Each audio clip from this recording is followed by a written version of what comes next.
Hello and welcome to Unwatchables, the podcast for the films that like to push our buttons, especially the buttons that make us puke. I am Marc Dottavio. I'm Seth Troyer. And today we are joined by special guest Matt Belenky to discuss the proudly lurid modern exploitation films of S. Craig Zahler. Zahler's genre exercises are as loquacious and methodical as they are shockingly brutal, and often accused of being as regressive as their inspirations. We will be discussing his grisly 2015 horror Western Bone Tomahawk and his bone-crunching, face-scraping prison flick, 2017's Brawl in Cell Block 99.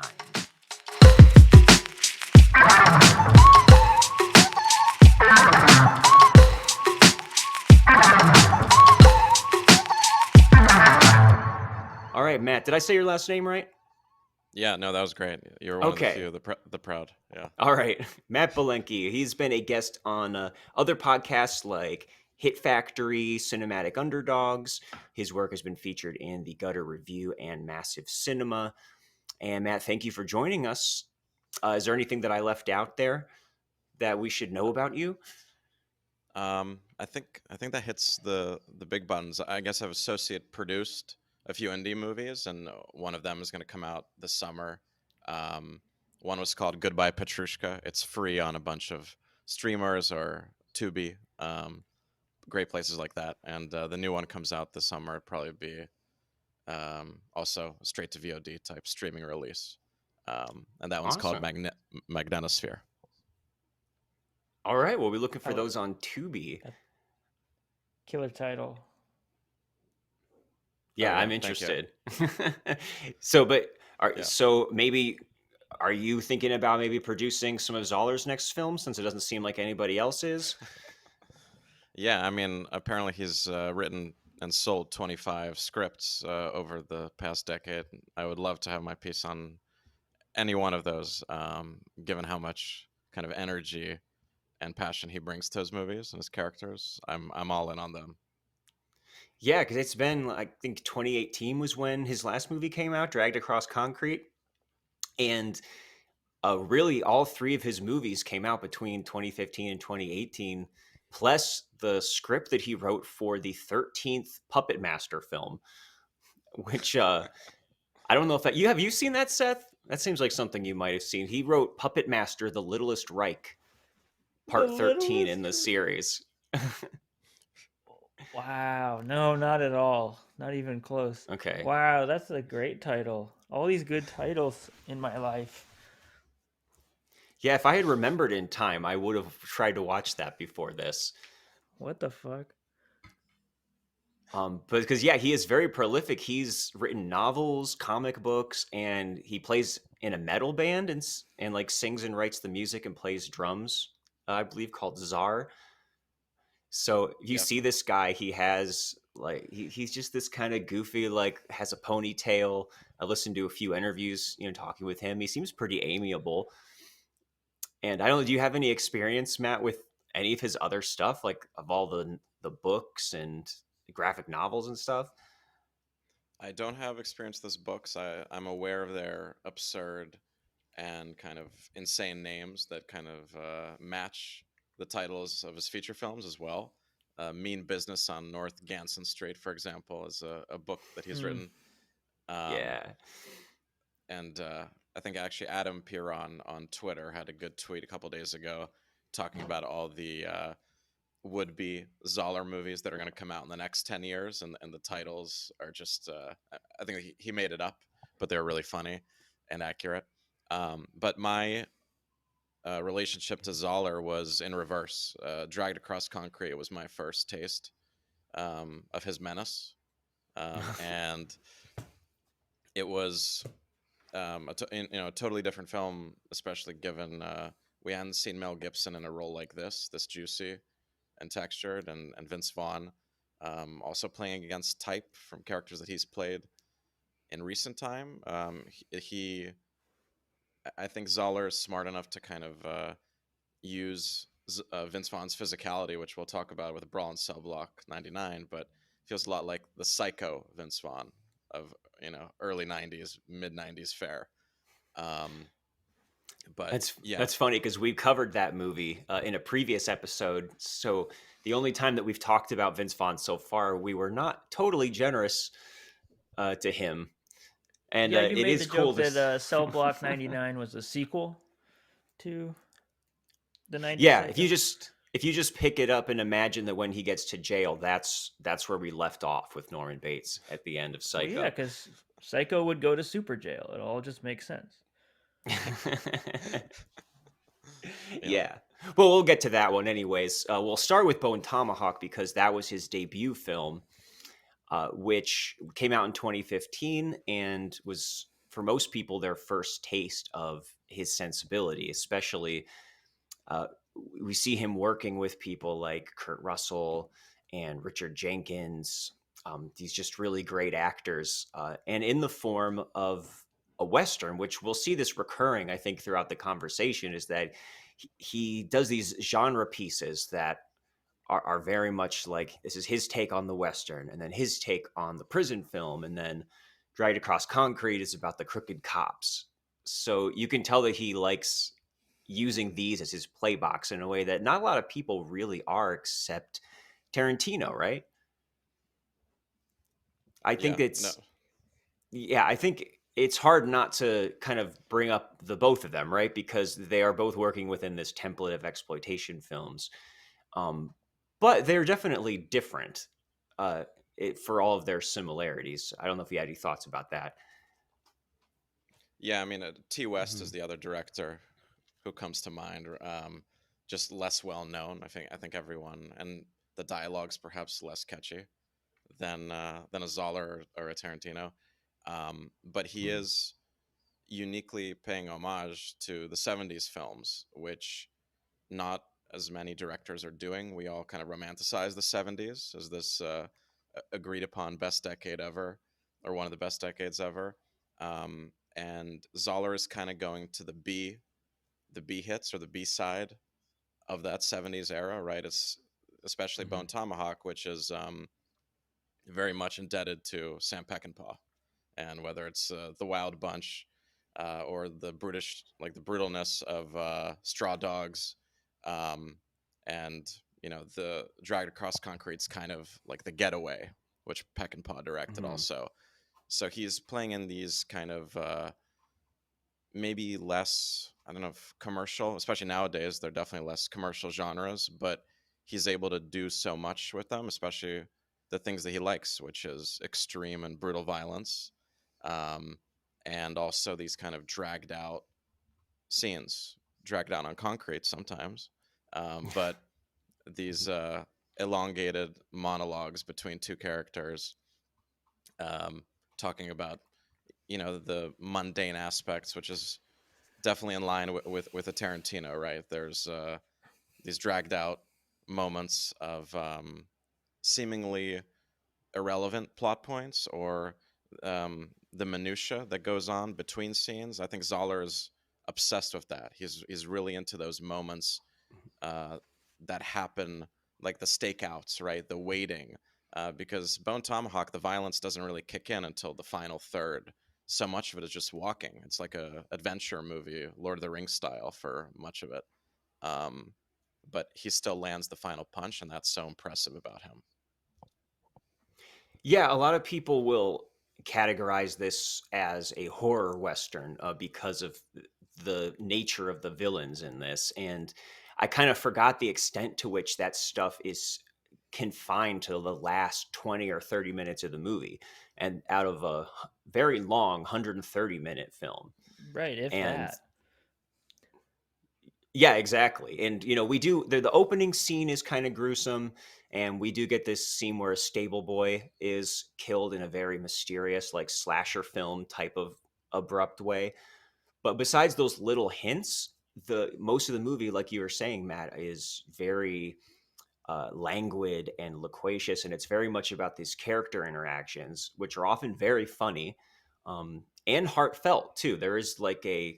There's an earnestness to these characters where it seems like he's taking them seriously and their emotions, and he really takes the time to get you invested in their relationships, whether it's these characters who set out to rescue the kidnapped wife or the scenes that we have early on between Patrick Wilson's character and his wife, who is the one who ends up getting kidnapped. That he really has a way of putting into just one scene all of the emotional investment that will carry you through the rest of the film. Yeah, no, totally. Um, and he's playing with some familiarity that these actors can succeed in this genre also, right? Kurt Russell is Tombstone acclaimed, and I felt much of that film in this one actually, especially with the looks, the mustaches, the hats, the Mm-hmm. attire. It felt like very almost hypersexualized in a way, especially Matthew Fox's character. And there was a little bit of Val Kilmer from Tombstone and Matthew Fox, I who think was so. incredible. Yeah. Yeah, it's totally like a pop western feel. Like it's more like a scent. It's still like going for realism, like a stark grittiness, but there is, I don't know. I even without Kurt Russell, I think like Tombstone did come to mind with this in a certain way. Just that buddy buddy sort of thing going on. Yeah, and Yeah. I think what separates this a little bit from Tarantino, which again, he also has articulate characters, these bursts of violence. I would say dialogue wise, this put me more in mind of like the Coen's True Grit, maybe with the formality of how they speak to each other, and not quite as showy or overtly comic as like the Hateful Eight would be. And Yeah. with Tarant there's also with Tarantino this kind of more self-reflexive or kind of subversive edge to it, where he's being a little more winky, and this this is very much playing within the template of cowboys versus Indians. It's not like he's not switching out the typical protagonist, like having Jamie Foxx be the lead in Django. Here it still very much is like the sheriff going to help rescue somebody's wife from the Indians. And in a way, it's, even though it's not self-reflexive like Tarantino, there is a self-consciousness, I think, to knowing that he's playing with those tropes. And I think a big part of that is how he characterizes the Native American villains, that they go to great lengths to differentiate them, that these are outcasts among Native Americans. And I mean, they're pretty much like monsters in this movie, right? Like these are the Hills Have Yeah. Eyes cannibals. And it is really I mean, I kind of don't care too much about spoilers, but there is something to this movie. Like for me, watching this movie without knowing where it was going, because I was, for a long stretch of this movie, I was confused about like, well, I don't know if this belongs on a podcast with this title, right? And that is like the great fake out of the movie that he's playing with, or not even a fake out. It's not this like stunt. I think like it's more to the movie's credit that it is. It all still feels in the same world. It is just something you don't expect in an adventure movie, to have the villains be so extreme, and especially just a certain part, like a little section of the movie, be so extreme as opposed to the rest of the movie. There's something really interesting about that. And yeah, they are like, it's Cormac McCarthy's Blood Meridian. All of a sudden, it goes from like John Wayne to Blood Meridian in like kind of kind of 2 minutes. Yeah, it's totally. It's very much in line with True Grit. That's a great call. Because it's not doing the winking or the quick zoom in shots, and the music isn't as upbeat as like a Django Unchained even, or a Hateful Eight, where he does have those moments of like entertainment, right? Because at the end of the day, I think Quentin, his movies do want to entertain and kind of encapsulate like a larger audience, as much as niche as his fetishes can be sometimes and his interests. He still wants as many eyeballs on it as possible. And with Zahler, there is like almost like I don't give a shit, who likes my stuff or whether you agree with it or not. I'm gonna go to these extremes, and I might take 2 hours to get there, to get to that moment of insanity and a bit of a Hostel esque finale. But yeah, Yeah, they definitely get you wrapped up. It uses that length in all of his movies, I think it's intrinsic to what makes them so effective, and that he really earns all of that time. And he focuses on moments that most genre films just wouldn't normally dwell on or show you. So it's a lot about the camping and the traveling, and Patrick Wilson dealing with this leg injury that just gets worse and worse and worse the longer that this goes. And but there is so much stuff that is funny in this. There's so much great dialogue, whether it's really simple. One of my favorite lines might be when Kurt Russell is talking to David Arquette's drifter, who tells him his name is Buddy, and he says, "You're pretty angry for a guy named Buddy." It's like, that's just a great classic Western line. Oh yeah. And Richard or the Jenkins is just a vision of. He's just so funny. The best, like, funny little old man. And of course, also sometimes in the most tragic scenes, even in the biggest, like, intense, scary scene, he has like this whole little, like, anecdote story about believing that a flea circus was real, and he's like determined that that was all real. I couldn't believe it. And they, because they're like possibly gonna die, they'd be like, yeah, those fleas, they were moving that stuff around. I think they're alive and talented. I like talk about like sharp hills and valleys of drama in a movie that, like, on paper I feel like is like you're not allowed to do, and he's like pulling it off like kind of expertly. Is he not the MVP of this movie, do you think, Richard Jenkins? I mean, he's always the character that I end up like loving the most. And he's really funny, but doesn't make a joke out of it. He's too good of an actor for that. And like you said, he has the monologue about the flea circus, that like long conversation with Kurt Russell about how he likes to read in the bathtub, but he keeps getting the book wet. And they figure out, oh, I need to get one of the music stands when we get back. And I can just listen to these guys talk all day. Yeah, there's innocence to Richard Jenkins' character, and I think the advantage of having all these dragged out scenes and having all this time in the outdoors together is that you do gain a perspective for their friendship between Jenkins and Russell. So the stakes kind of are risen because of that. But I do think Jenkins is great. I feel like he hardly disappoints, right? Especially when he's a character actor, and whether it's I Heart Huckabees, like the David O. Russell movie, he appears in for a brief scene and kind of steals it. To me, Matthew Fox was the most surprising because I wasn't aware that he was capable of this kind of great of a role. I kind of saw him in Alex Cross as the villain, that the terrible Morgan Freeman movie. And he hasn't done a movie since this because of personal troubles. But I kind of like the loose cannon character. And oftentimes, whether it's, Jeremy Renner in The Town or Wayne Grow in Heat or something, Fox was definitely a trope, and his character was supposed to play a certain kind of character. But he did have some humility to him also, and some swagger, right? He had the white horse, the all white outfit. I think Russell calls him out for being a bigot at one point, and I was kind of taken aback by him. I wanted more David Arquette because we've seen him in a cannibal western before, in Ravenous, which is a great movie. And I was kind of like, oh, cool, Arquette's in this. Things are going to get a little unhinged and wild.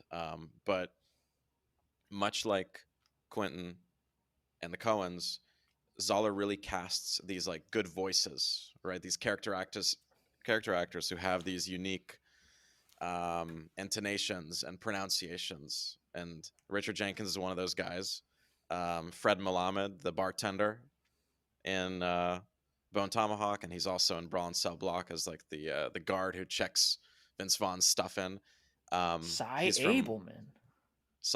Yep. Every time he showed up in both of those movies, he starts "Seth will not stop" quoting Esther lines is from. very cold.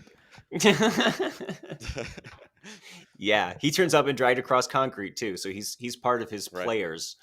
Yep. Now I have to see that one because Yeah, you really I do. love Psy. Yeah, And I always think Love of. Psy. Sorry, go ahead. No, I think Matthew Fox was the one who early on in The Learned Goat, which is one of the best bar names ever. It's We talking to the both laughed piano. at that. Yeah, every It's time they so said funny. it too. It's not that funny, but it is. It's like a smart goat. It's just a great bar name. Like I don't know why there aren't more bars that have names like that around here, because I would definitely go to them. But I believe it's him who talks to the like piano player and is asking him like, so why is it one song for $3 and three songs for $10? Shouldn't the price get lower the more money that you spend? And he's like, no, I get tired by the third song. And yeah, I could just go on like this whole episode talking about stuff like that. And so you have a movie that's is just about the character interaction basically for like 90 plus minutes, and then we get to the scene that if anyone has seen this movie, you know exactly what I'm talking about. When they're finally held captive. And I had fun watching this with Seth because I had seen this movie before and I knew that he didn't, and it's definitely one of those that sneaks up on you. So I would like to get your, I don't know, your guys' just reactions to what happens in this scene. And also, if you haven't seen this movie and you plan to, maybe you want to pause now and go watch it before. Uh, but I do want to talk about what actually happens. Yeah, I mean, Ooh, that was my reaction. that's the only Go accurate on. way to put it, right there. Quick Fred Malama thing. I always think of him in Raising Arizona, another Coen's one, where he's like the prison counselor in the opening 3 minutes of the movie, and he's asking the prisoners, "Why do you feel trapped in this environment? Trapped," and he keeps pronouncing it like that. I forgot that was him. Yeah, and he talks about recidivism, repeat offender. Uh-huh. I think that. He's like, okay then. Okay, then turn the Yeah. right. But yeah, sorry. The scene in the movie that everyone has been talking about and we'll talk about for eternity. It does come out of left field in a way, and you, I mean, this is his style. Like intestines are going to be shown in his films. That's like a common trait, and things are going to get really nasty. Perhaps you kind of prepare for that. And I thought the blood and the violence in Bone Tomahawk looked more realistic than Brawl and Cell Block. Brawl and Cell Block almost Oh, became sure. like a cartoon. I don't know if that was intentional or Yeah. not, but he had a couple shots that were kind of like wow. But Bone Tomahawk, you do feel it all, and I mean, he goes to ridiculous lengths to literally split a human in half. And the other kind of Zahler quality, which I think is shown in that scene, and it's kind of like that scene is a microcosm of his work in general, is that anything goes in his films. Tropes are going to be reversed, plots are going to be stalled. The people who are going to be the heroes are going to be the unexpected ones, and who you think is going to end up alive won't. And Exactly. you right, you can't really predict or who's going to die or how badly they're going to get beaten.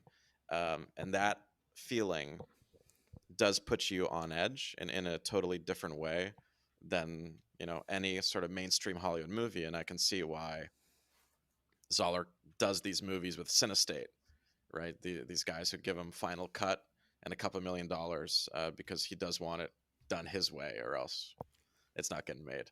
But yeah, brutal scene. I gotta say, this I did not anticipate, especially half hour, 45, even 50 minutes into this movie, like that I would encounter something this high on my list of like unwatchable things I've seen personally on this podcast. It just, I don't know what it is about how he did that, like particular killing, the splitting of that guy. But I mean, like it's everything, because it is like they're watching it, he's talking to you while it's happening to him. It is the most disgusting things I don't know, like that someone could dream up, like is happening to this guy, like, and like splitting him balls first, like he's naked. It is, I don't know, like I was just not anticipating that, and I haven't had it in a while where I watched something where I was like blown back to like middle school or something, where I would watch like a Halloween movie and some killing would like the particular one. I was like, this is, I crossed the threshold here. I kind of saw something. I was like, I don't know, like I kind of like was pretty. I was genuinely grossed out, and like a like kind of had took a minute to get to sleep that night. Way I I was not expecting that, and yeah, wow. Also, the entire scenario, just how bleak it is, because it's not just that scene. It's also like what's left in your imagination, which of course is, it's been said a million times, is worse in a way. Like the way these people live, and like the women that we see just for a moment that have no arms and legs and are pregnant, and they have their like eyes gouged out, and you're just like, oh. It is so rough, so dark, so bleak. And even then, there is still like, he did his work properly. You are still like caring about these characters the whole time, and like they are still a light in this darkness that you can kind of still rally by, and but also doubly makes the horrors worse because you are so frightened that any of them is going to get hurt, where in like a slasher movie obviously you don't give a shit. Yeah, I think the trick is that he's gotten us so invested that it doesn't end up feeling like it's a cheap turnaround, that, or doesn't seem to cheapen anything that came before. So it really does hit hard, especially because, like you were saying, Seth, I think the big difference is the way that Kurt Russell is kind of talking this captive through what's happening to him, and assuring him that the cavalry is on their way and he'll be avenged. Uh, while at the same time, then he's getting brutally scalped, and they like shove his scalp into his mouth, shove it down with a rock. And like I said, he's naked the whole time, and they hold him upside down and start splitting him in half. And it really are good special effects. Like, I mean, that's about as realistic as I could imagine seeing something like that. And it's kind of funny too, because earlier on in the movie, we have this scene where Richard Jenkins is setting the bone in Patrick Wilson's leg. And so you're kind of bracing for a really grisly scene, and then it gives you, mercifully, it like cuts away on him like bringing the hammer down. And in retrospect, it feels like he's setting us up with like, Yes, oh, okay, it's that kind of movie. We're not going to if have I'm to following worry the about logic that. of the how the visuals work, in another movie that would signal that like, okay, we're just not into that in this movie. Nope. Yeah. Yeah, And and even the opening scene. Sorry, go ahead. no, go ahead. I was gonna say even the opening scene. I could understand who was cutting who. Was that David Arquette cutting someone who looked like Kurt Russell? He had like the same hair and the goatee as Kurt Russell, but it wasn't him in like the opening shots of the movie. Yeah, it's either him or Sid Haig, the who also is briefly in the film from Right. The Devil's Rejects. Yeah. And Okay. but I guess they're supposed to be innocent people that they're killing and robbing before they encounter our first encounter with the cannibals. Right. Uh, I mean, and that scene was kind of powerful because you're seeing the bloodletting right away, and then in the abduction scene, we don't see anything. We just hear about it the next day when Cy Abelman storms into Kurt Russell's house and says, "Bad news, Daddy." yeah, I think that works great too. That we never get cutaways to them being captive. It's kind of left this mystery as exactly what they're going to encounter, if anyone is even still alive when they get there. And I find that to be really effective. I love structural things like that, that make the payoff so intense when you finally get there. And this definitely pulls that off. But so, what do you guys, think about how these villains are portrayed? Is there does seem to be an aspect of ass covering with him, like, bringing in a Native American character to make sure that we see that, these are like the regular good Native Americans, and these are the outcasts who might as well be like the cave monsters in The Descent. And it does seem like even though they're going to rescue his wife, the damsel in distress, the movie takes pains to show that she is the town doctor and is capable herself. And it does seem like the movie is very deliberately trying to forestall some possible criticisms of the tropes that it's working with, which I think is admirable, and maybe is something that he gets less of a pass for maybe as his movies go on and he keeps poking at those things. But I don't know. Do you guys have any thoughts about this? Does that all work for you? I mean, whoever wants to go first. This is where it gets Yeah. yeah, I mean, this is where the rubber hits the road. I know this is like for a lot of people, and I've just seen on the internet and like reviews and stuff, uh where some people like go as far as to say that this is flat out like racist, or like is in the some sort of American tradition of like cowboy movies being about how these people needed to get kicked out and killed, and they were savages, blah blah blah, like that this is in almost in that spirit, or trying to like make a way of it being in that spirit that isn't so offensive, like, which is still like this kind of like strange, like trying to have your cake and eat it too, which I found some of the arguments, like, I don't know, I don't really hold with it necessarily, but it is like this sort of, it's a weird idea, because it is like basically it felt like he was trying to create these villains where everyone can basically be racist against them, because they are, I suppose, if we're going to be racist, we're going to be racist against this like clan of cannibals that rape women and destroy everyone and like do this to people, I guess. I don't know. It's like a very weird kind of exercise going on there, if there is indeed an exercise going on there. Maybe he should have just actually made them monsters. I don't know. Did that ever hurt anybody? Like, he might as well by that point. I don't know. That could have been a neat Yeah. twist. I don't know. Yeah, they got to do the troglodyte universe, like The Descent. I totally thought of that towards the end of this movie, and then even Barbarian, these kind of other creatures that exist and live, especially the shots of like the two pregnant women who are maimed in their eyes. But yeah, Zahler he's complicated because he invites ridicule and discussion, and he's almost super conservative and racist, and then yet he's not. Also, I feel like he's throwing these ideas out so people can put labels on him, or that people can critique him.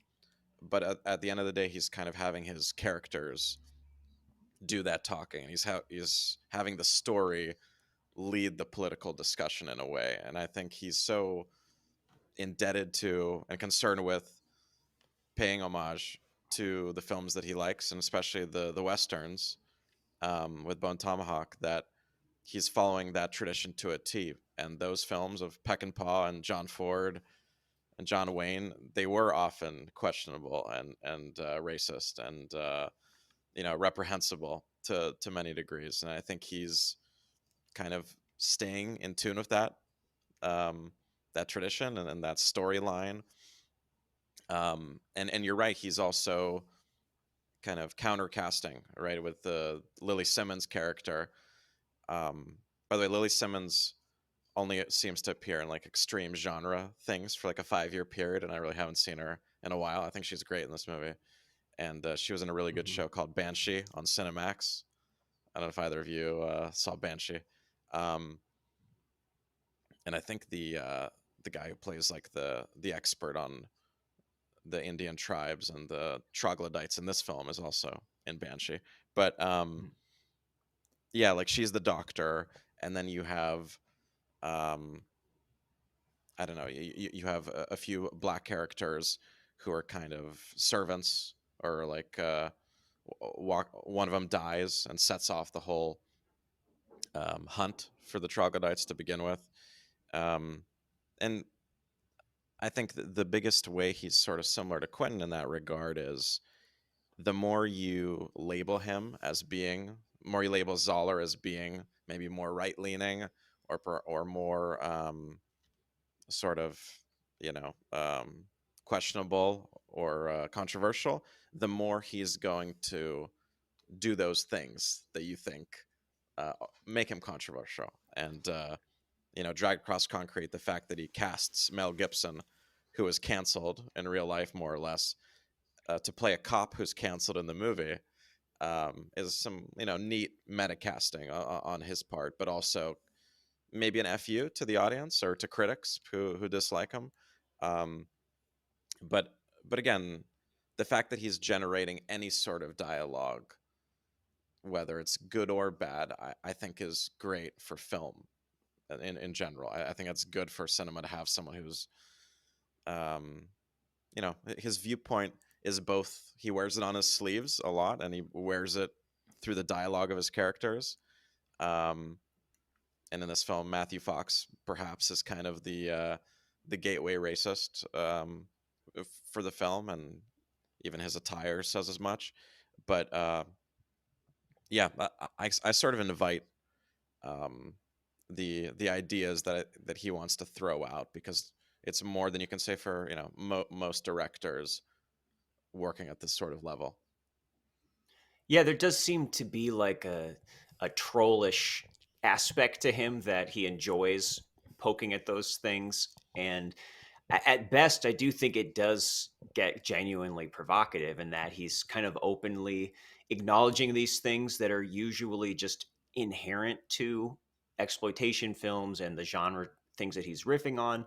And not just those, but plenty of action movies that are still coming out, like Taken and all the films that are going, riding that whole Death Wish style, revenge fantasies that there is a racism and sexism and xenophobia kind of ingrained in that, which those movies usually don't engage with, or they try to bury it down. And he's a little more upfront about putting it out there at the risk of upsetting people, but still always tempering it to give him this plausible deniability. And I think you can see that with every movie. It's this really interesting push and pull of those elements, and it does feel, kind of dangerous, whether you think that it's dangerous in a good way, that it feels like volatile and that anything could happen and that you're not safe within these. The movie's not always going to make you feel better about being confronted with that stuff.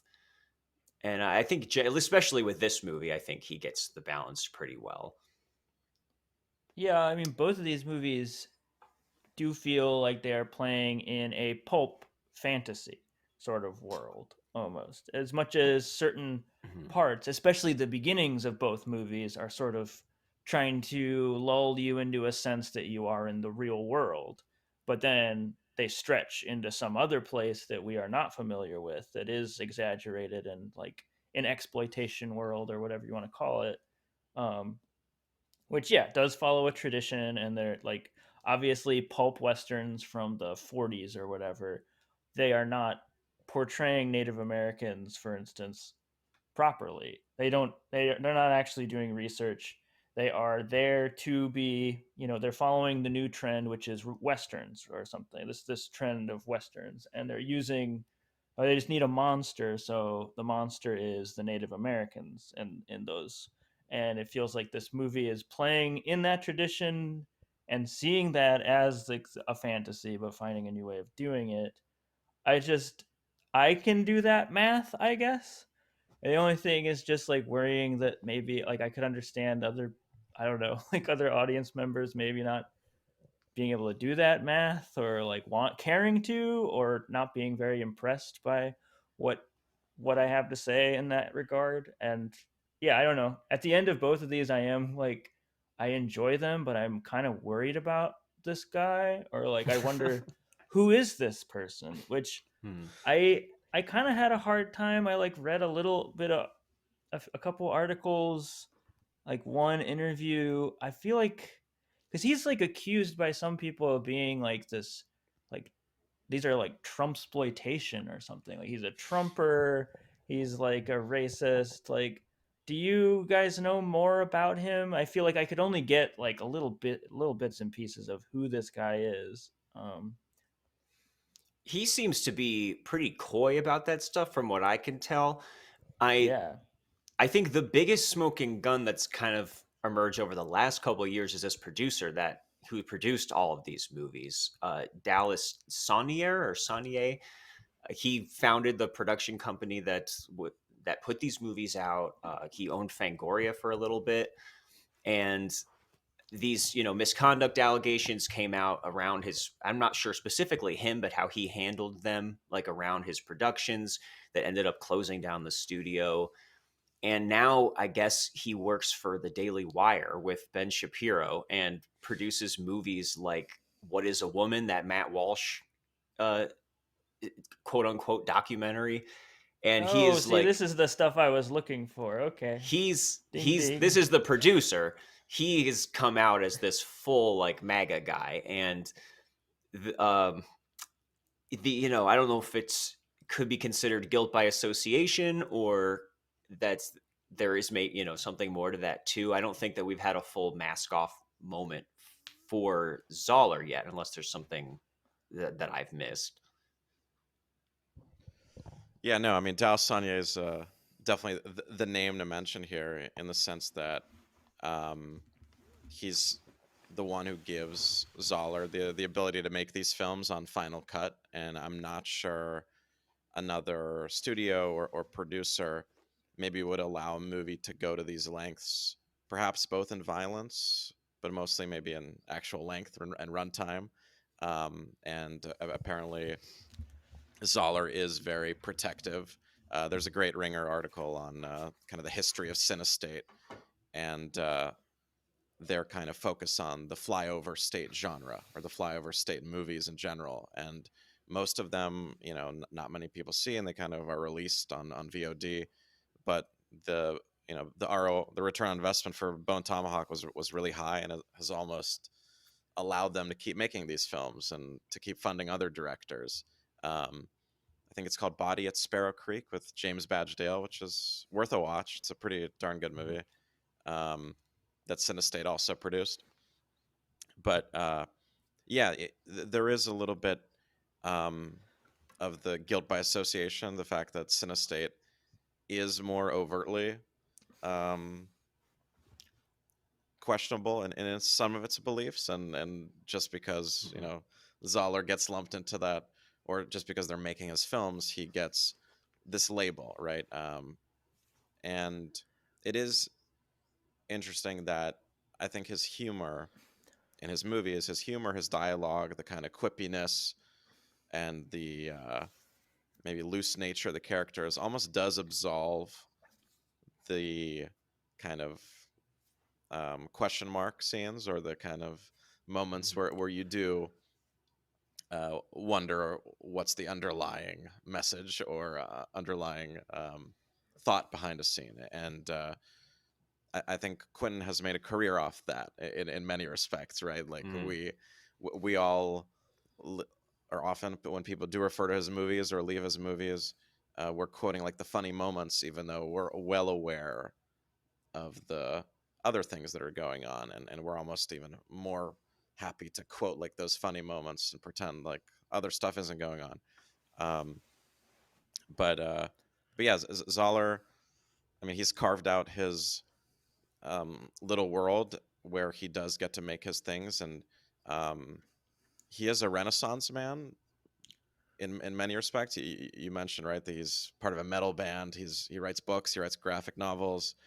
Um, he's also kind of a guy from another era, in a way, another generation, because he is making these films that I think even in the 90s people loved or would long for, much more than nowadays.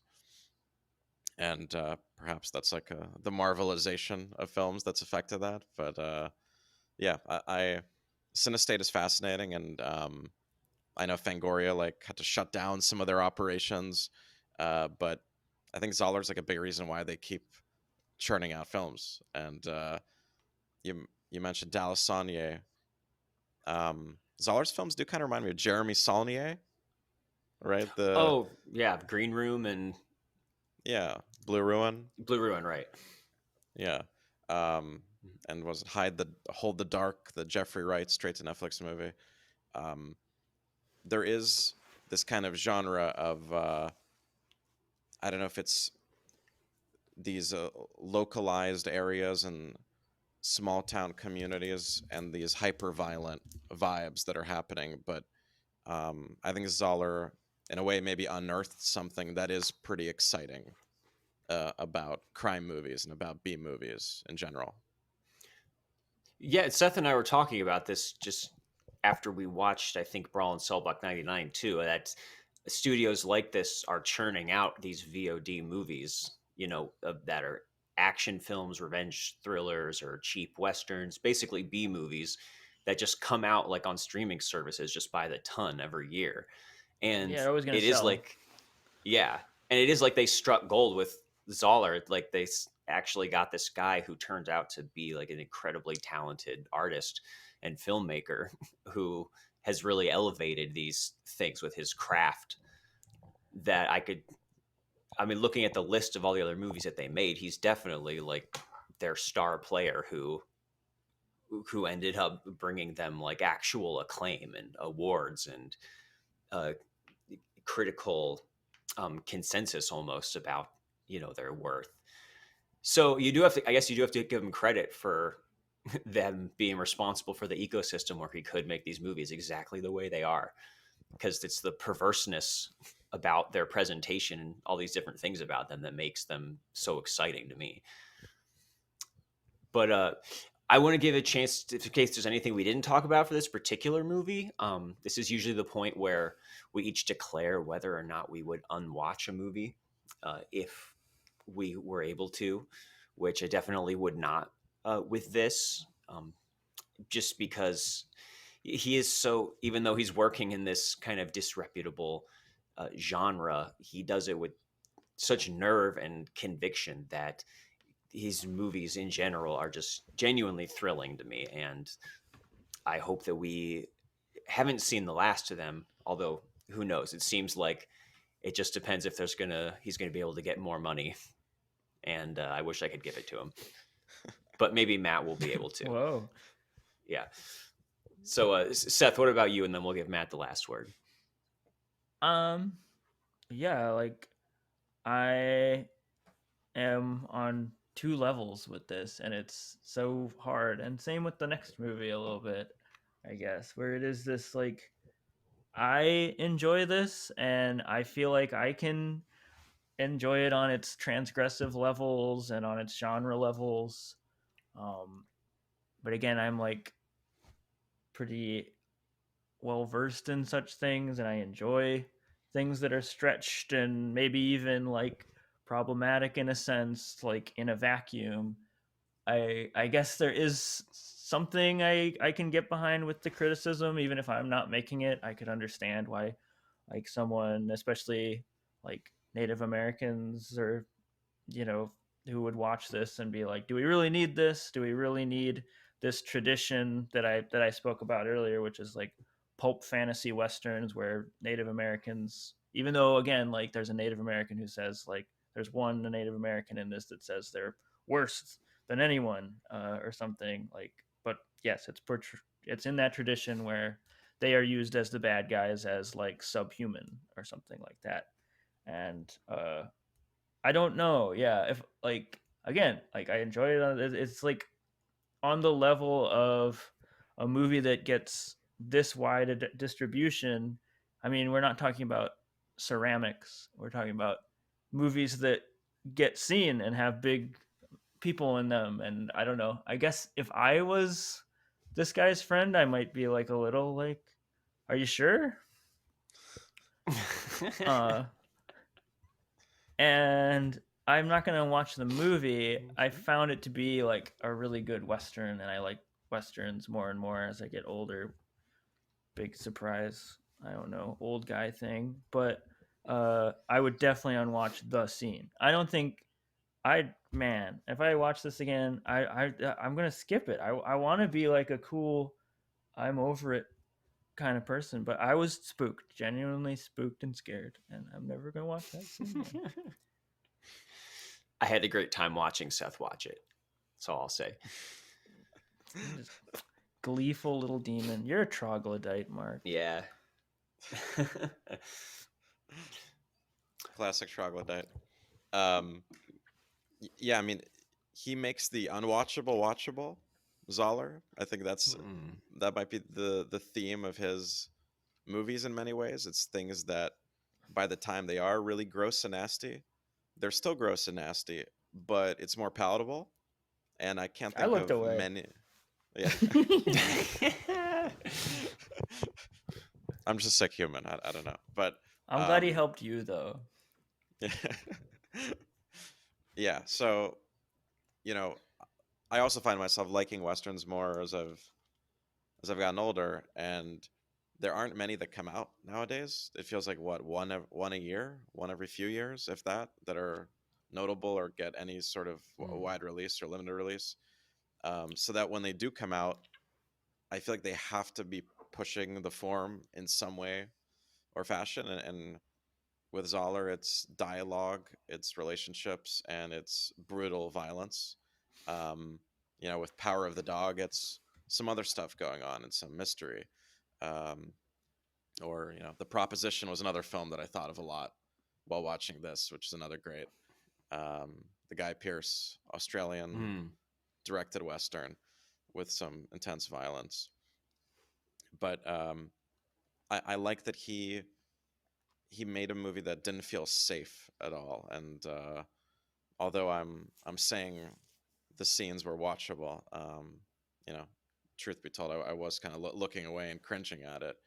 But I do feel like he imprinted everything about himself as like a director and all his likes and dislikes on screen, and it created a film that is remembered and talked about for nasty things, and yet it also kind of has a lot of heart and has a lot of great banter and kind of humanity to it. All right. So not safe for Seth, but we got two and a half thumbs up here. My thumbs up. Yeah. It's just all right. scared. 3 thumbs. It's One, just but frightened. one trembling, sweaty Yeah, thumb. Worried. Yeah. Which brings us to his follow-up film in 2017, which is Brawl in Cell Block 99, which is my personal favorite of his films, and is similar in many ways, but also different in that this is much more narrowly focused on one character, even though we have a bunch of memorable other characters who do show up throughout. This is less of an ensemble piece, I think, than more of a single hero's journey for Vince Vaughn, who we were talking about earlier. This is kind of his. This is like his, Christian Bale or Robert De Niro kind of role, where they show up with their head shaved and they're all bulked up and really showing like what they can do. And we always see that big cross tattoo on the back of his head. And I don't know, I think he's really good here. I think he struggled to find good dramatic roles his whole career, basically. And obviously he's mostly known for the big studio comedies, but this is where I think it all clicks together. I didn't know he had it in him. Yeah, Psycho definitely didn't give an indication that he had it in him. But yeah, was that a surprise to you, Matt, when you first saw this? Yeah, I mean, definitely. I knew he had in his bad movies like Domestic Disturbance. We saw him play villains before, and we saw him play Norman Bates in Psycho.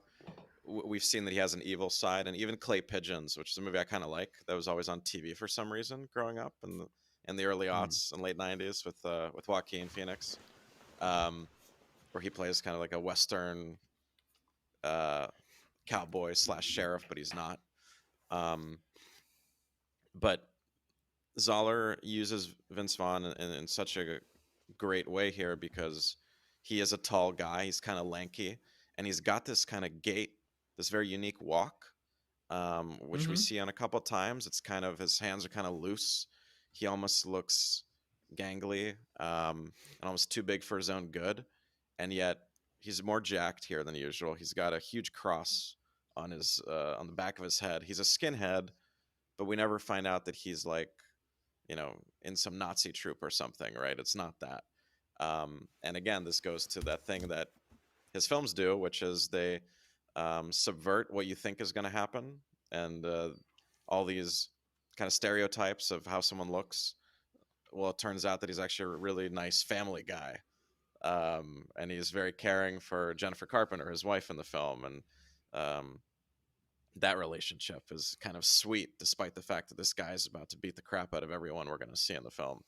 Um, and yeah, I mean, Vince Vaughn's a great person to use for this also, because his look does look sort of, was it ominous? What's the word? Omniscient? Ominous. It's like Ominous. There we ominous go. and menacing. Yeah. Yeah, there we go. Ominous-ing, yeah.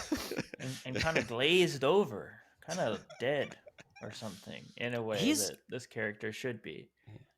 And boy, he's just an enormous guy. I kept seeing him like standing next to other He's a actors. I'm like, wow, mountain. he's huge. Yeah, I'd want him he's a on my big guy. boxing team. And I'm just impressed. I never thought that I would watch a movie, and I found myself like 30 minutes into the movie forgetting that it was Vince Vaughn, which I never thought, especially the second I knew he was in it. Like, it was just like, oh, this is going to be a hoot. This is going to be a weird little hoot, huh? And I forgot that it was him. I never thought that he would be able to like fully disappear as an actor just because he is, I don't know, he's a meme in himself. He is one of those actors that everyone knows. He's in your head or whatever. And just because I've never seen him really stretch himself, and maybe I just haven't seen the right Vince Vaughn movies, but yeah. Yeah, and I love his character introduction basically in this movie is him finding out that his wife has been cheating on him, and he sends her inside, and he just methodically dismantles her car with his bare hands, like reaches in to and pulls out like the turn signal, and reaches inside and pulls out the rearview mirror, and then walks inside and sits down and just has this patient, like respectful conversation with her about where they went wrong. You're terrified and you think you know who this guy is, and like after that it's like, oh boy, here's this wife beating guy, and we're about to see this domestic violence scene, and it's going to be one of those movies. But no, he's like, we're going to sort this out, it's going to be all right, I forgive you, this whole like thing. Like, it's very like beautiful little back and forth they have as his whole hand is broken and bleeding. Yeah, it's great. And I believe there's like at least 45 minutes passes before he gets to prison in this movie. So we have a long time to get to know him, and all these little sweet moments where he's waking up in the middle of the night and talking to the baby in her belly. And, the thing that gets him arrested in the first place then is him deciding to go back and help the cops like fight the drug dealers that he was just doing a pickup with. I guess he doesn't like that they ended up getting into a firefight with them, and he turns around to like save the day, which gets him nowhere. Confused by that. He likes the cops. He likes America. I don't know. Yeah, what was he has that? 2 American flags in his house. I know. Yeah, is that it? I don't know. Yeah, it was very like. Is this? I don't know if there was some sort of like pro-American, like pro-cop or something. I don't even know what that was. He has some kind of this moral code, which isn't always totally distinguishable, but I think it makes him a really fascinating character. Weird. Is that it extends to like, I'm not gonna, like, killing cops is not okay, but dealing drugs is, and it's But all, the right but kind it's of all drugs, about his not wife and his heroin, but daughter. meth. Right. The And good I think it drugs. makes him very interesting. Yeah, and the American flag is in a couple shots. It's literally sticking out of his forehead. So the staging in the film and the kind of shot selection, again, just as he did in Bone Tomahawk, there's a lot of really cool moments where the flag is kind of flailing in the air with the wind. Um, and is it a movie about America? Is it a commentary about um, America? And I do think this film and Dragged Across Concrete do share this this commentary on classism and class structure and kind of climbing to aspire to a certain um, I don't know demographic that these characters want to get to, and yet they have to pay a price in order to do so. And Brawl definitely has that, and the fact that, like you said, Mark, the fact that it takes 40 minutes, over a half hour to even get to the prison, that in this film is the kind of driver, the tension feeling that you get from it, because he's going to end up in a prison, there's going to be fights happening, but how is he going to get there, and when is that going to happen? The unknowing elements of the first half of the film are really well done and really well paced. um, and and again, he casts these people who deliver these kind of catchy phrases with voices, with cigars, and I mean, Don Johnson kind of steals the movie for a good bit there. I think Oh, he's he's terrific. incredible. Yeah, Yeah. yeah, and his whole prison team looks like the Hunger Games on steroids or something, right? They're dressed in these all black kind of Third Reich outfits. They look like they're in an army, and Red Leaf Prison. And he's got this vibe. He's got the boots and the leather coat, the bomber jacket, and yeah, I mean, but again, the people who he ends up becoming friends with, um, and not friends with, are people that he kind of gets into conflicts with also, and then so again, there's an emotional push and pull that the writing is doing, that the characters are doing, and that also kind of drives the film forward in a strange way. But yeah, the prison hopping kind of reminded me also of like Snowpiercer in a strange way, Mm. where he again, it was commentary on class and getting past the next train car, getting to getting ahead, or sorry, getting to the head of the train. Whereas here, it's like moving up in prisons, moving up to the real McCoy, and that was kind of awesome. And I don't think I've seen that in a film. Yeah, it really these feels days. like he's going further and further down the levels of hell, and it does get more and more over the top as it goes, but I think it might be an hour before like the real plot makes itself known, which for anyone who hasn't seen it, it's basically that he's in a minimum security prison and is made aware that the bad guys who he was responsible for losing their drug money have kidnapped his wife and are going to Udo Kier comes to visit Yeah. him. Always which great is to see just him turn up. wild. Yep. And yeah, they And have they're a evil Asian experimental abortionist that Udo Kier is, kind of almost feels like Mhm. they're dating or something, him and Udo. And they just have this evil villain relationship. But yeah, those two need a spin off for sure. they're gonna do an experimental, like, pull the limbs off of your baby abortion and send it to him in prison if he doesn't kill this guy in the maximum security prison. That's one of the unnamed scripts for Zahler. It's the Udo Kier, an abortionist miniseries. Yes, soap opera. Count me in. Count me in. So yeah, that gives, and until that point, we had this long Ludicrous. introduction to him going into jail, and he meets Lefty, the friendly old timer who gives him the orientation, and this guard who wants to get him on the boxing team and is actually being kind of nice to him. And it seems almost for a second that, like, Shawshank Redemption is about to kick off, and Right, it's instead a he's total given red this. herring thing. Yeah. It's like you have the full on like, hey, you know what? You look like you could box, and he's like, oh, I don't do that anymore, and he keeps pursuing him, and we all know that plot mechanic that is working there, that is moving towards like he's eventually going to become this cool prison boxer guy. That's not the movie though. He goes to cartoon jail.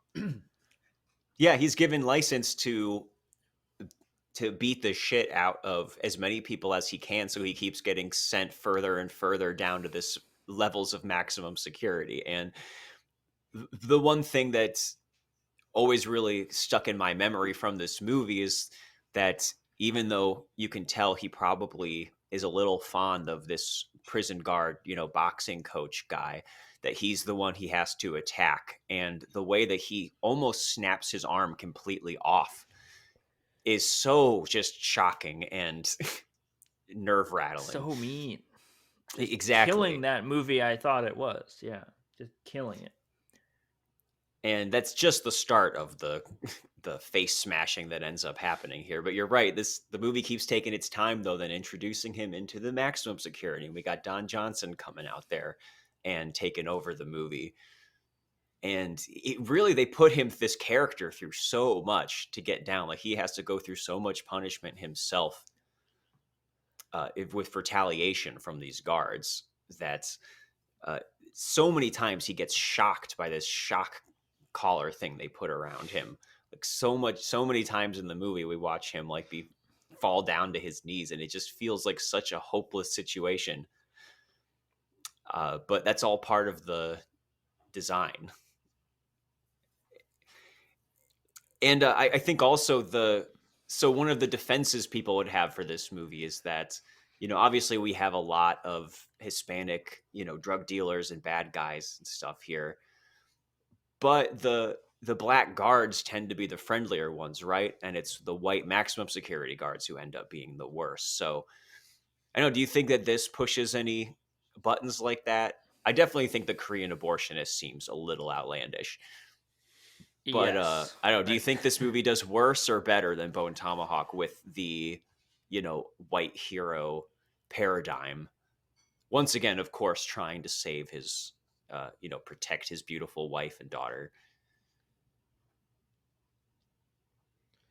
Yeah, I mean, this film definitely kind of faces the white American dream head on, right? Like, what are the stakes this guy is willing to go to have a Cadillac Escalade and a Mercedes in his driveway and have this big house, and yet I feel like the scenes in his home and the rooms, there is kind of like things don't look that much nicer or that much better, and they kind of parallel in some ways the great lengths of hell that he goes to in the prisons themselves. Like, the prisons almost become parallels to the houses and the rooms that he lived with in whatever suburb he's in, maybe New Jersey, because we kind of see New York in the skyline in the background.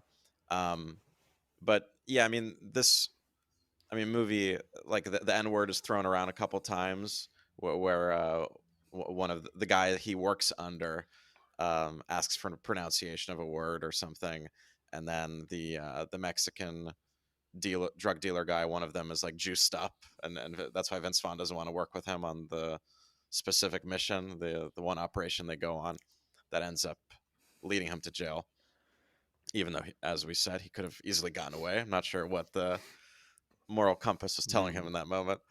But yeah, I mean, there's more stuff going on that's like tailored to like modern day conversation and topics, and I think as a result of that, maybe it feels and probably is more questionable or kind of controversial. Like you said, the abortionist thing was just insane, and the look of the guy's face when he couldn't perform the operation was just complete disgust. Like, this guy was clearly He's so Oh yeah, bummed. that did make me laugh. I mean, yeah, that was good. such ennui from not being able to do his abortion. It is such a like shamelessly tasteless plot device. to have an abortionist be part of all this. Once again, if I'm the guy, like, and I'm friends with Zahler, I'm like, okay, like, even if Zahler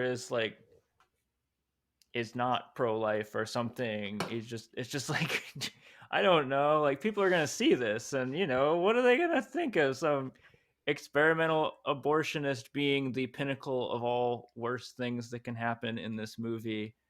It's just like, just inviting it. And if there is and if Zahler is like a cool guy and not a shithead and is just trolling on some level, and it is like creating, this is my generous take that I hope is true, that he is creating the best kind of trap for like just self-hating leftists or something to fall into and write an essay about this movie, then he's I'm into it, and more power to him. I don't know, or I guess I don't know how great of an exercise that is, but I don't know. But at the same time, it is just like you gotta like this, and again, I'm worried if that it's not. It's like far the other direction, and he is playing with something there that is real, or I don't know. He's just inviting it by having this in there, even if it is him just being like, I just thought of this extreme crazy thing. He just knows that if you say abortion in a movie, lights go on. Yeah, I think he does have fun with that kind of stuff. And I think this conversation would be a lot different if we had been talking about Dragged Across Concrete, which, we're not going to get into in depth or anything. I know Seth hasn't even seen it. But I revisited it a little bit yesterday just to kind of refresh myself. And I think that's really where he maybe does to like tip his hand a little too far, or that things aren't quite as balanced out in that movie, at least in the early scenes. I mean, like he's it really using does. Mel Gibson as Yeah, in a that central alone role. is kind of an edgelordy move. And also, And there are just wrong. scenes Yeah, that just like, it does seem to revel in like the civil rights violations, and it really does make him seem like he is like an anti-cancel culture, kind of guy. And yeah, that stuff gets a little messier, I think, in that movie. Here, I still think it's mostly defensible. A few particular elements aside, and he is again always making those little efforts. Like even the wife who spends the whole movie being captive almost does end up getting her retribution at the end. Like she gets to take the machine gun and fire it at the abortionist. Spoiler alert. And so nothing I like it's more than my pregnant white that. wife with a machine gun in her hand, killing some foreigners. Let's get a third flag. Yeah. Just gets me hot and spicy. But kill some Nazis. Exactly. And just like with Bone Tomahawk, this isn't it's not doing like an Inglorious Bastards, rewriting history, or Django Unchained, the Western where the escaped slave is the hero. It's not really subverting things in that way. This is still the hero's journey of the regular exploitation film.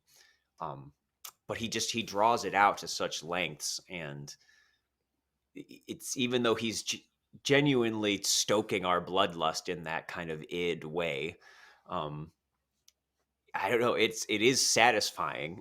And the way that he makes it more bracing and harrowing at times helps earn it a little, I guess, that there is a lot of pain to get through here, to get to the catharsis of him finally getting revenge.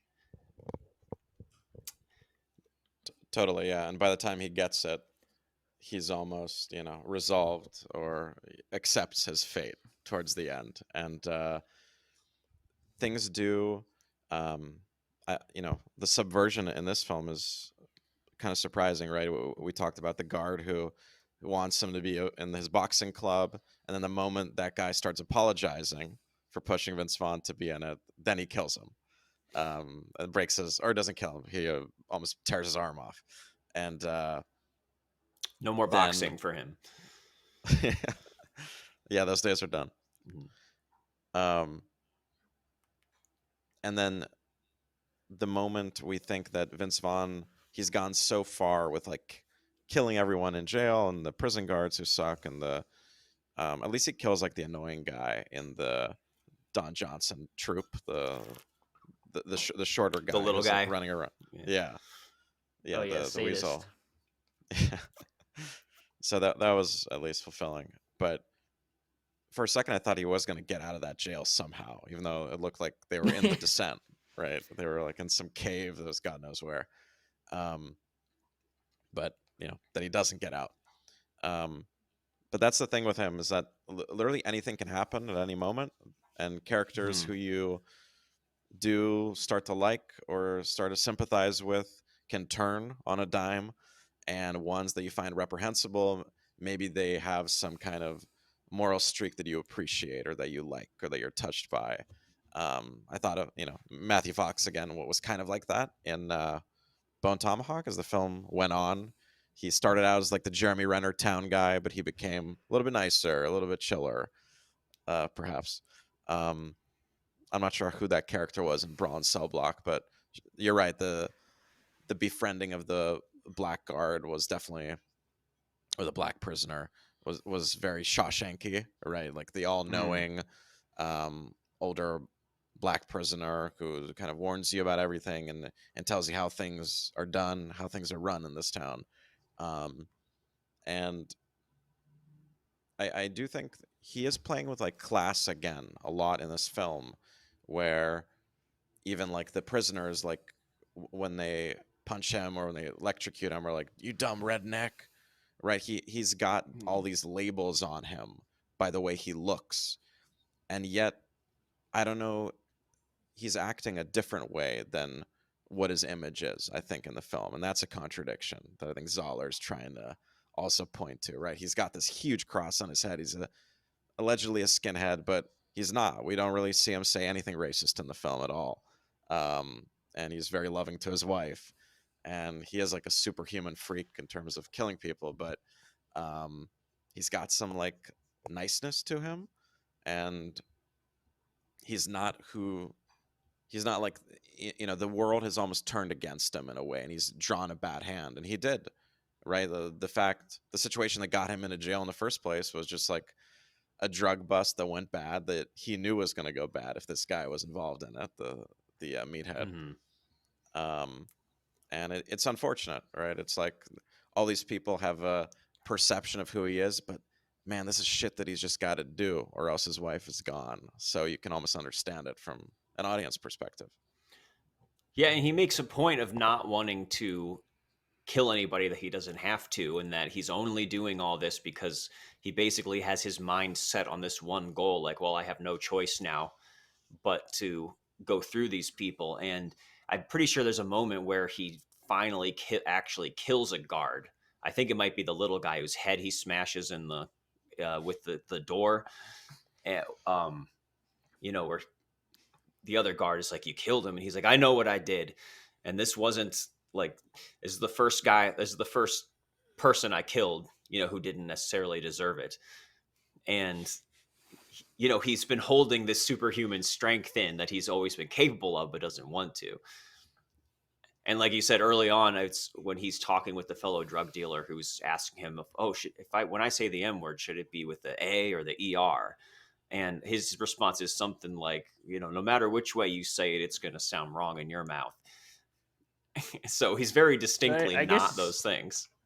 If he's a skinhead, he's a nice one. Yeah. Yeah, maybe just Or he's literally just pointing it out. Maybe he was just losing his won't, hair. They won't like it either way. He's just pointing that out, which is, Yeah. who knows still. I suspect the Amnesty International would frown upon the contents of this room. Cell Block 99 is the prison within the prison. You will stay down here until you're sorted out or carried out. That's pretty good. Yeah. That's the first Don Johnson I've ever heard. That's good. Yeah, he's great. But there's a certain point when the scheme is revealed basically to get him into a room with his guys he betrayed, to be tortured every day by them. And it becomes about him, rescuing his wife by, taking one of them hostage. But that's basically where all the head crushing starts, which there is so much of in this movie. There's like a particular moment where he's telling them, like, give me that phone or I'm going to kill this guy. And they try to take a moment to not give him the phone. And he just like drags him across the floor until their whole face comes off. And That's my the God, martial arts master, who's the Asian martial arts master, which brings it to full exploitation world, I feel like. yeah. And I think this Which definitely I earns don't its know. That's where it place. started to get like a little too silly for me. I was just like, this is officially like just absurd nonsense or something. I don't know, just like fully into Kill Bill mode or something. It's definitely why this fits on this podcast, I think, because there is so much gross. Besides the head stomping, there's eye gouging and all kinds of limb snapping. And I mean, the last shot of this movie is, again, we spoil everything on this podcast. So if you want to watch this movie, please go do. But we do have kind of this emotional conclusion where he gets to finally speak with his wife. And I don't know, do you think it undercuts it the way that it ends with this ridiculous, like, dummy getting its face blown off in the last shot? Or is that all part and parcel of, the spirit Again, of I'm this like, am movie? I just fully in 1970s exploitation world? And that at that point, I guess, I don't know. It is just pretty unconvincing last shot. I don't know. And I like that was the choice that Don Johnson's character makes. Right, they're not gonna have him go to another prison. This is as low as you can go in hell. Right, this is the last stop. From here it's goodbye, or I don't know, hang out for a couple more days and probably kill a bunch of other guards. So that was interesting that he just shot him. Right, it was it was over. But yeah, crazy movie. The other parts that I liked were all like the blue colors. The Zahler used, the blue hues, was definitely a choice, and it kind of made the dinginess and the crappiness of the prisons he was in stand out and look even scarier than it was. And it also kind of, like I was saying earlier, it made, even when he got that nice house, it didn't feel almost that much different, right? Like he's got this house, it's a lot nicer now, he's got a couple cars, but there is still this feeling, this brooding feeling that something bad is going to happen.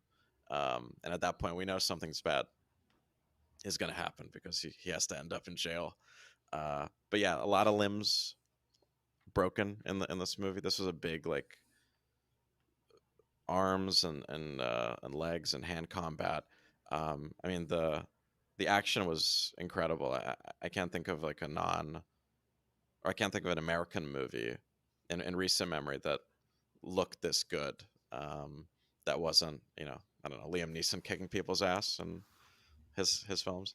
But the other part that was funny was the Udo Kier back out of his boss's house when he was like slow motion backing out in his old Escalade. It wasn't Escalade, it was like a Crown Victoria, whatever car it was. And he's like, what a shit show, or something he says, or what a mess. Right. I don't get to abort Yeah. today. Right before he gets his. He sure does. But yeah, we haven't really talked a lot about Zollard as a director, but I think he does a really good job. Not super showy necessarily anyway. He still seems fundamentally more of like a writer to me, but these are still really well made movies. And his sense of pacing, within scenes is always very strong. And like you said, Matt, there is more stuff going on with the lighting and things in these movies. And I think it is for the best that he is making them and not, giving them over to maybe a more polished or conventional director. Yeah, totally. And he co-scores a lot of his films. He co-scored Bone Tomahawk, that had a beautiful score. It was very kind of all-encompassing and Sam Peckinpah-ish or esque. And in this film, the scenes with like Vince Vaughn driving around his car early on when he catches the crackhead on the bus stop, and he's listening to this kind of like upbeat. It's kind of jazz, I think, right, or funk music, and it reminded me a lot of like Bruce Willis in Pulp Fiction when he's driving Oh around yeah. and gets in the car um, before he goes to John Travolta's house and shoots him up there. But it felt, it had like poppy moments. I'm not sure we didn't get those in Bone Tomahawk because it made, which makes sense because it's a Western. But here we do um, have these kind of like cool chill down moments amid the craziness and chaos that is Vince Vaughn's life in the film. Yeah, and so I love this movie. It was one of my favorite movies of the year when it first came out. It really is a wild ride, and I mean, so far I like all three of his movies. Probably, I would say this is my favorite, and Dragged Across Concrete maybe the least, but I still liked it.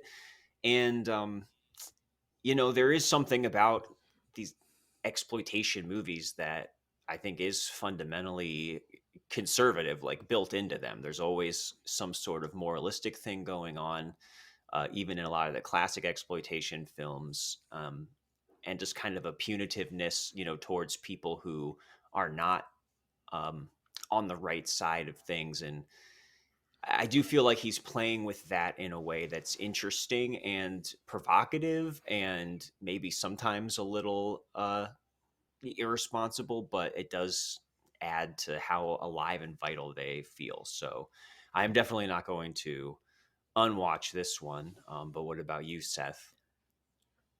Or I is it wouldn't just certain unwatch it. scenes? No, this one didn't really spook me too bad. I am just amazed. Like, Mark's just such a tough cookie with silly, absurd things, and I just figure like, this is the one you really like. I like was not anticipating Yeah. that at all.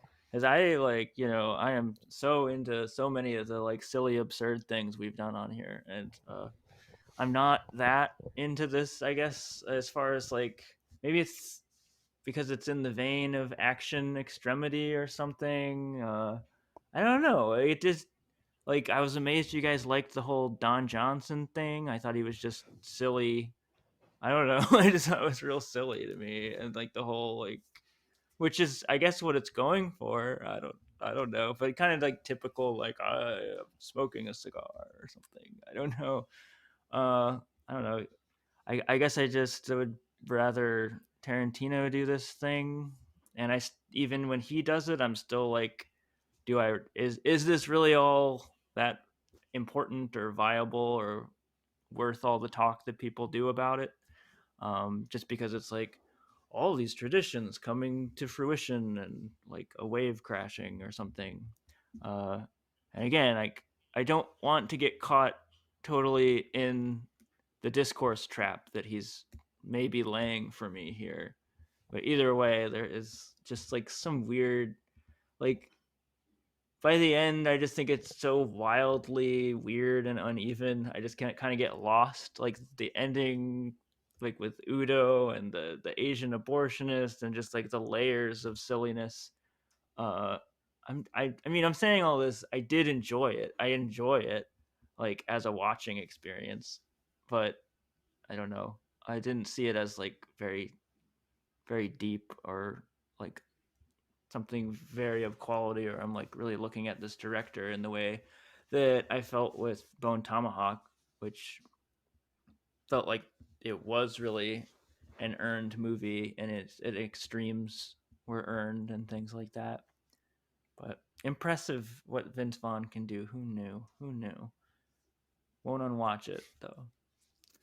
All right. And Matt, I am interested how you rank his three movies here in your final thoughts. Wow. This might be my favorite, just because of Don Johnson, and they're all kind of in the same like world, and they're closely ranked. Like I Is think Don Bone Johnson Tomahawk is funny? next. Is that what it is? I don't know. What's he doing? Yeah. Well, It made me I laugh. thought he was. Yeah, I thought he was funny. He reminded me of his like Django character in a lot of ways. The slave owner. It was almost like the same Mm. character, but a modern day warden, prison warden instead. I just like his accent, and he's got so many like quick lines, and he's doing like that thing that Zahler likes what characters do. I don't know, but also Udo Kier. I feel like the side characters in this film shine more maybe than in Zahler's other ones. Um, Yeah, Bone Jennifer Tomahawk is next. Carpenter is really good too. Yeah, totally. Mhm.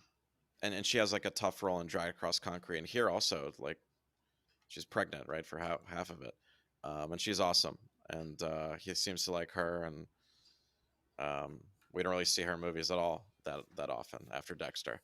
So yeah, I mean, I think that this film has a lot of watchability. It's cool to see a prison movie. Like the if we think westerns are rare, I'm not even sure like what's a prison movie that's come out in the last 10 or 15 years that's had any stay in the culture or is decent anyway. I think there was actually a straight to VOD one with what was the name?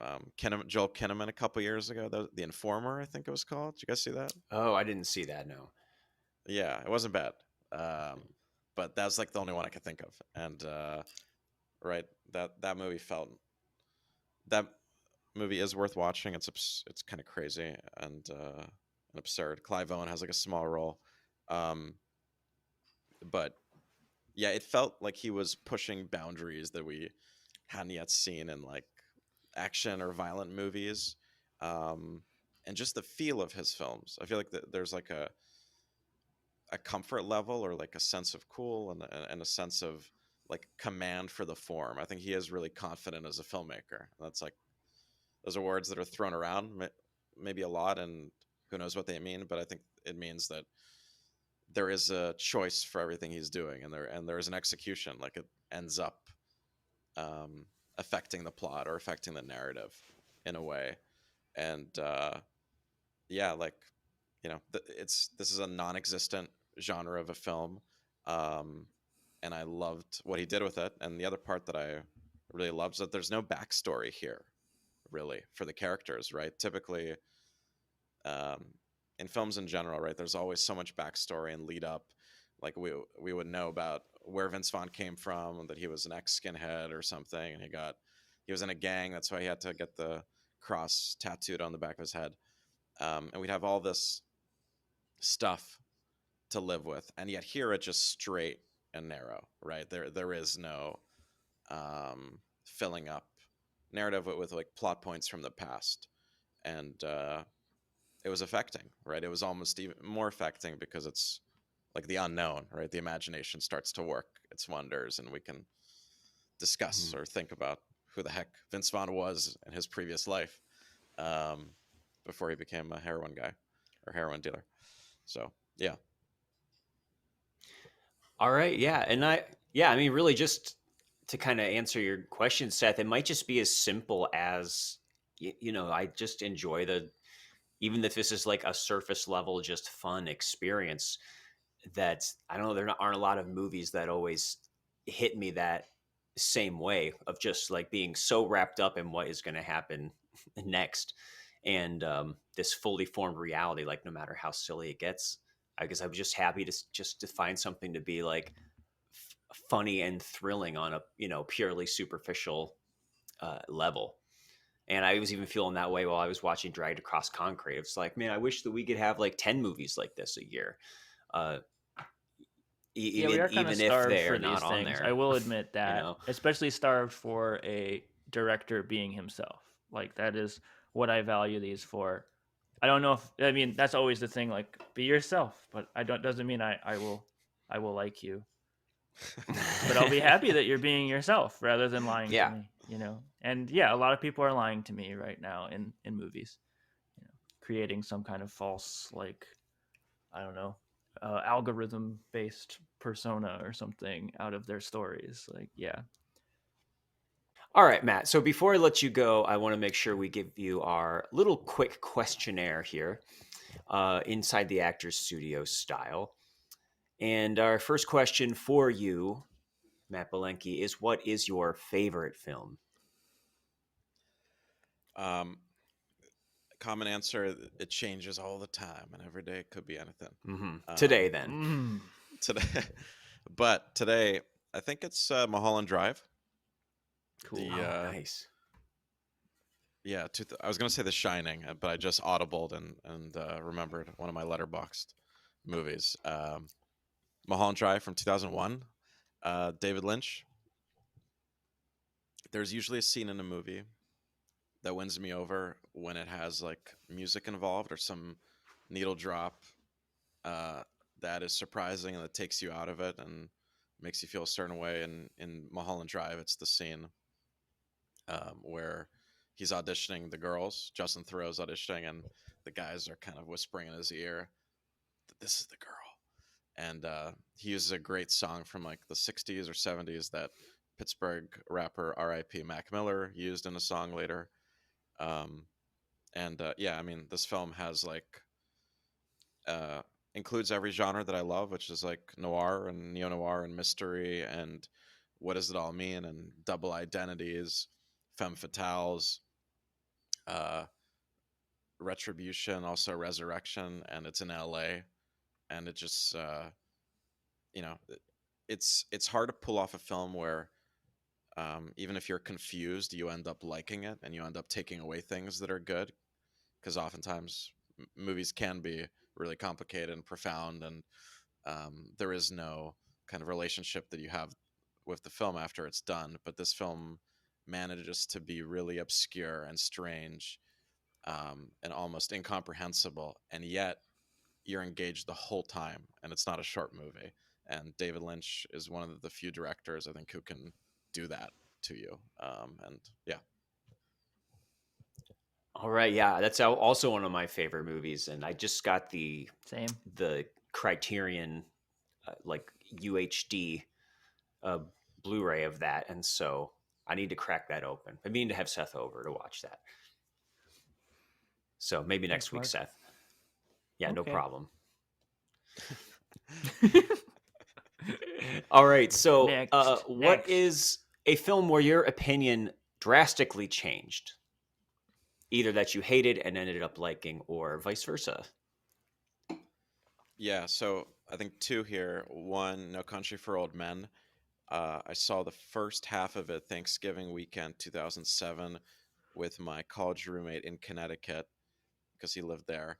And a fire alarm broke out at the scene where Woody Harrelson is in the room with Javier Bardem and he's about to die. And so I didn't finish the movie. We exited. Then I finished it later on. And up till that point, I think I hated it. And then towards after the second half was over, I watched some bootleg version of it back in college. Um, I loved it, and I liked it a lot more than There Will Be Blood, even though they came out the same year. They're both kind of westerns. They're both shooting like in the same town from one another, I think, or very close by. Yeah, it's Um, mystical. yeah, and it's a film where the ending is almost like anticlimactic in a way, and yet that's what ends up feeling so kind of miserable and brutal and terrible is that someone just like kills Josh Brolin in that hotel. We have no idea who they were. We just kind of see their car fly off. I thought that ending was really bold, and that whole movie, um, what a what a rock star time. Um, but the other film is The Limey, the Soderbergh movie from 1999.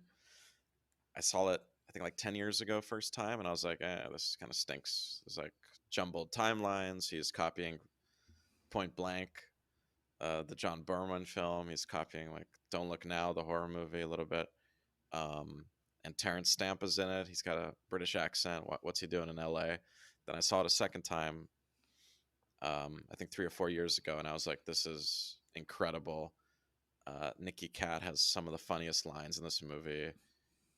LA looks unbelievable, and I was in Midtown Manhattan pre-COVID, so 2019. I was in like a random fast casual spot at like 3 p.m. on a Friday, and Ed Lockman, the cinematographer for The Limey, and he did Virgin Suicides. He's worked with Todd Haynes, Coppola, all those people. He's like in his 80s. He was just chilling there with his assistant by himself, and I came up to him because I saw him on YouTube press conference or YouTube Q&A that he did about a movie, and I came up to him and I'm like, the Limey, how did you do it? How did you shoot it so well? And he was super nice and very kind. And he has some Ohio roots. I think he did his master's at Ohio University in architecture or something. Shout out to Athens. How about that? But You're welcome. yeah. All right. Well, But at least the- we can blame the fire alarm at least for the first example. Yeah, Yep. can I ask the next one? What do you think? Yeah, go ahead. Is Matt, is that shirt for Matthew? Oh yeah. Yeah. All right. That's the question we ask every guest. Yeah, and you're the Is- first is- one is to Matt Schwartz- give that yeah. answer, actually. Yeah. So Thank weird. you. I don't know. I won't ask anymore. I'm done. No, if you think of another gold one like that, please go for it. That's all I need But to know. all right, next up then, what is your most unpopular opinion about a film? I really dislike Booksmart. I remember 2 people walked out of the screening I was at when I saw it, and I was like, "You guys are onto something." There was like one sequence in the film that was especially brutal. It just felt like a movie that was asking for likes or like sticker points and bonus points for doing all these things in it, and it didn't have any like originality until maybe the last like 5 minutes. There were a couple of scenes that were good, but it just like wasn't funny. And there's a great critique of this film by Melissa Anderson in 4 columns. She did an amazing takedown where she kind of talked about how, you know, the teenage movie is supposed to have people with like struggles or some kind of goals they're achieving to, or some kind of problems, like Fast Times at Ridgemont High. Maybe not Superbad, but at least Superbad's really funny. But the characters are complicated, and in Booksmart, it just felt like, you know, there were 2 girls who were too smart. They're getting into like Ivy League schools. They didn't party enough during high school. That was their one setback. But yeah, I just really dislike this movie. And somehow Don't Worry, Darling was a little bit better, actually, even though it also stunk to me. But yeah, not a fan of Olivia Wilde's directing. All right, yeah, I skipped that one, and that you're not convincing me to change my mind. You didn't see that, did you, Seth? No. Booksmart. Okay. All right, good. Then we don't I have to watch a worry lot of about new catching up with movies. that. All right, and then what is your personal most unwatchable movie? Which, I mean, could just be something you hate, but also if there's something that actually is like painful for you to watch, or maybe in a way that gets into your psyche, or however you want to answer it. Yeah, I feel like American History X is this film for me.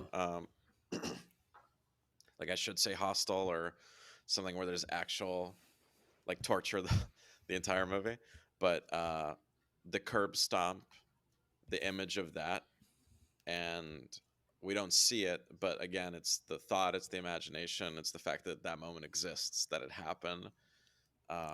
That has like a visceral, like bodily reaction in me when I think about that movie. Even now, it's like disturbing. It's something that I don't want to be, you know, thinking about or considering. And it, for some reason, you know, that film has a lot of controversial and problematic things, but that kind of small moment in the movie, or big moment but small scene where they don't really show that much. But again, it's the unknowing, right? It's like the monster in Jaws that Spielberg doesn't show until 45 minutes in. That's almost scarier than the crazy things we do see in Eli Roth movies. So I feel like if Zahler had made that Zahler would have shown us the curb stomp. I definitely think so, but Yeah, not if maybe it a was few. like helping a leg or like trying to fix a leg. Yeah, that's too gross for him. All right, and our last and most contentious question, and I'm keeping a tally of, is Southland Tales good or bad? Disclaimer: never seen it. Never seen Southland Tales. All right, you're our second person in a row who hasn't seen it, but I'm not going to change the movie for this question. Okay. That said, I did see Donnie Darko for the first time, I think like 3 years ago, and I can't remember seeing a movie that surpassed my expectations. Like, that movie has been so hyped up to me for the last 20 years since it came out, and it managed to like exceed everything. I loved it so much. I was really blown away by it. So, I don't know if Southland Tales can match that, but if we're talking about Richard Kelly, Donnie Darko pretty darn good. See, I don't know. I like one silly over the top absurd movie, and Marc's got to rub in my face. One. Okay. Yeah. Just one. No, I like a lot of them. No, it is really wild. It's a really wild movie. But feel free to email us if you ever catch up with it, and we'll add you to the official tally one way or the other. I will for sure. All right. Yeah, I do like Sean. Yeah, the cast is great. And see whose team you're on. Are you on Marc's team or my team? If you could even finish that movie. But anyways, good luck. So, Matt, thank you so much for giving me an excuse to revisit and appreciate these movies again, and to traumatize Seth. It was basically a win-win for me. And is there anything that you would like to draw anybody's attention to in particular that you have coming up? Or maybe just the movies that you've been working on? The floor is yours. It'd be cool if there are some horror directors out there who need financing and need a helping hand. I'm all in. I'd be more than willing to get involved and raise money. That would be cool. Are you listening, Zahler? I'll email this to him. All right. Right. He feels like a Nolan type, doesn't he? Where he doesn't have a cell phone and lives off the grid, kind of. He has his wife. Zahler doesn't believe in marriage, but yeah. Oh, really? Yeah, he doesn't believe in marriage, just like Matthew Fox's character, which was a great exchange, right, between Jenkins. Jenkins like, oh yeah, why do you think you're so smart? He's like, because I never got married. Okay, and then everyone just kind of shrugs and it's like, well, he has a point. Can't argue with that. Like, well, it's pretty good. It's pretty darn good. Never thought of that one.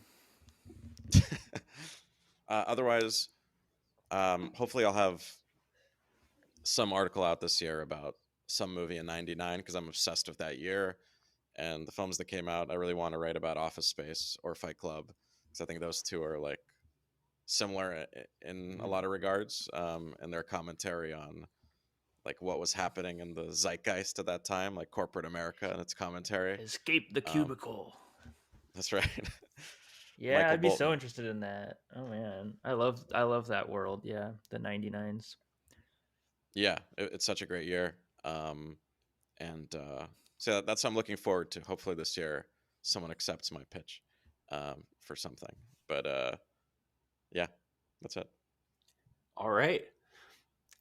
Well, everybody, watch out Everybody there Bone Tomahawk.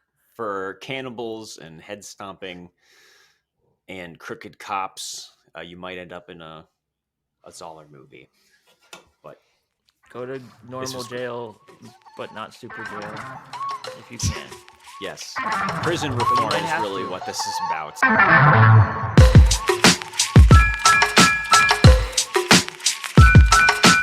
Unwatchables is produced by Tony Scarpitti, hosted by me, Marc Dottavio, and Seth Troyer, with artwork by Micah Kraus. You can find Seth and I on Letterboxd under Marc Dottavio and Sloth Troyer.